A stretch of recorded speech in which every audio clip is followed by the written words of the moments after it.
Steve, an outstanding job. You've got a bestseller here with The Speed of Trust, and you shared 3 big ideas around trust and leadership. So what are those?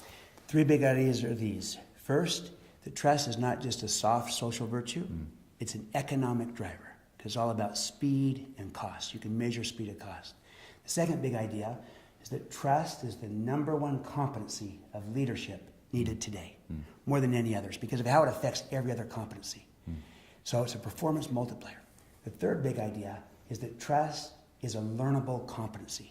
It's something you can learn, you can do, you can get better at. The ability to create trust, to establish it, grow it, extend it, and in some cases restore it. That's a paradigm shift for many people, Verne, that kind of think, hey, either got it or you don't. Right.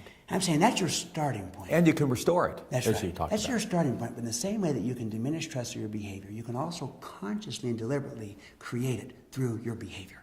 So it's about credibility and behavior. And we tried to really give people a toolbox around credibility and behavior and how you can get better at growing trust. Yeah, and 13 kind of basic behaviors that we need to just practice, like talking straight and Creating others. transparency, Yes. righting wrongs, listening first, keeping commitments, basic things we know, Yeah. but we don't often do. Yeah. Digging into that first big idea a little bit, there was not only does trust kind of save you time and cost, but you talked about joy. And what were those kind of softer benefits of trust? Yeah. So there's the speed and cost side, the harder edge. Yep. Then on the leadership side, it's really about energy and joy. And the premise is this, that when trust goes down in relationships or on teams and cultures, the energy goes down too. It does. It's exhausting. It is. And the joy goes down. It's not near as fun.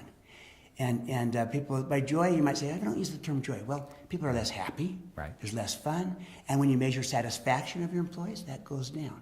But the good news is, when that trust goes up, you increase the trust, the energy in the culture goes up. The passion, the excitement, the physical energy, the creativity, as does the joy, the happiness, the satisfaction, the fun, they'll all go up with it. So not only do you do it faster with less cost, but you have more fun in the process. Yes. And you shared, I think was the line this morning, which had to do about behaviors and how do you fix. What's that line again? You can't talk yourself out of a problem that you behaved yourself into.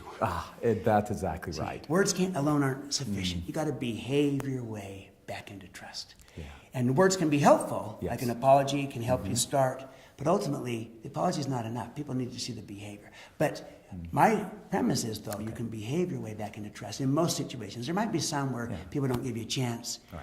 and you're not allowed to restore the trust. But in most situations, through your behavior, you can reestablish that trust. Stephen, thank you so much for those wise words. Thanks so much, You Verne. bet. Great to be Good. with you.